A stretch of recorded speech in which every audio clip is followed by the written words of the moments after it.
Palestine. There are demonstrations going on today in 120 cities around the world, in 45 different countries around the world. Millions of people on the streets, on the march, demonstrating their solidarity with the people of Palestine under siege right now. We've got to carry on. This is the 14th national demonstration, and there's going to be as many more as it takes until there is a ceasefire, until there is justice for the Palestinian people. It's also a day to remember these are the truth tellers, those journalists who tell us the reality of the bombardment of Gaza, those people that tell us the reality of the global arms trade and what its consequences are. And so, on Tuesday of this week, something very important is happening. Julian Assange's case goes back to the High Court. Please support Julian Assange for telling the truth about war, telling the truth about global corporations and about the reality of what wars do.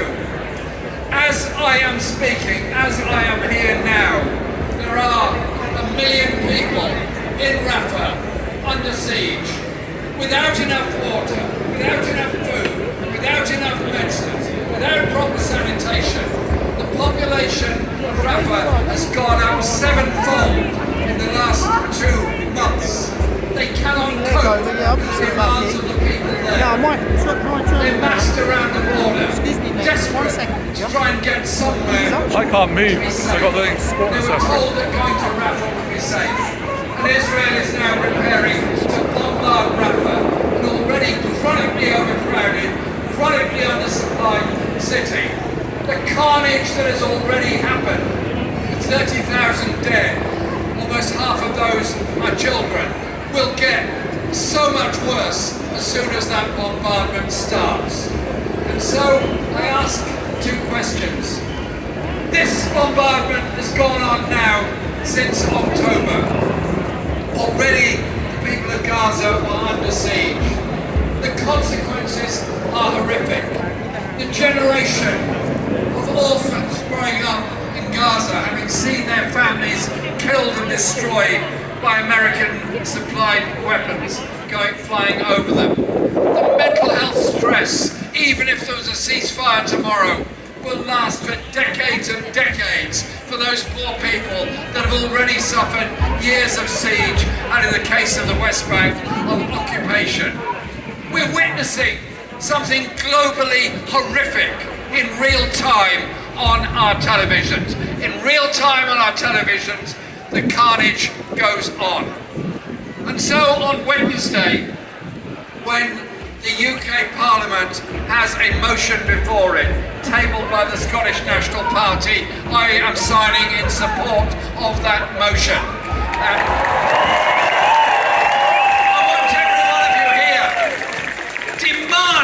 demand of your MP, your elected representative, be there, vote for a ceasefire.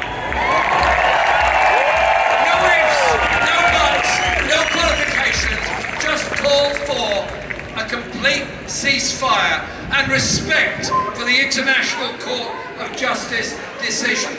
The International Court of Justice has made its views clear. The UN has made its votes clear. And in the words of Antonio Guterres, this issue didn't come from nowhere. Awful as the events of October the 7th were, it didn't start then. It started with the Nakba in 1948. It went on with the occupation. It's been on with endless wars ever since. What we're now seeing is a second Nakba, where if Israel gets its way, more than 1 million Palestinians will be forced out of Gaza into the Sinai to set up a new Gaza Strip as once more the horror story of the lives of Palestinians goes on. Well, the message here from London today is we're having none of that. We're not going to allow our government to support that. We are here with the Palestinian people for